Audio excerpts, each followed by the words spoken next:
ఆరాధన చేసినప్పుడు నాలో దేవుడియా నాకు నా వాగ్దానం మీద నిలబడిన వాడు భూదిగంతుల వరకు నాలో సాక్షిగా ఉంటాడని చెప్తున్నాను. గట్టిగా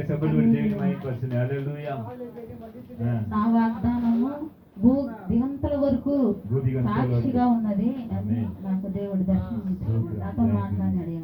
ఏ వాగ్దానం అయితే నా వాగ్దానం ఎవరైతే నమ్మి నా వాగ్దానంలో నిలబడ్డారో ఆ వాగ్దానం దిగంతుల వరకు నీకు సాక్షిగా ఉంటుంది.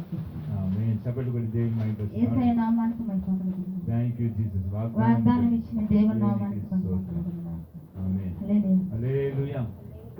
సాక్షి ఉంటే చెప్పండి. ఆరాధనలో మీకు ఏం దేవుడు చూపించినారు, ఏం మాట్లాడినారు సాక్షి చెప్పండి.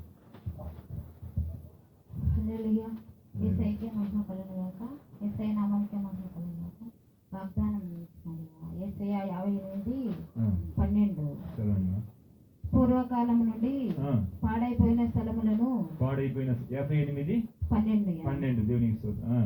పూర్వకాలం నుండి పాడైపోయిన స్థలములను నీ జనులు కట్టెదరు. నీ జనులు కట్టెదరు. అనేక తరముల క్రిందట పాడైపోయిన పునాదులను నీవు మరలా కట్టెదవు. విరువబడిన దానిని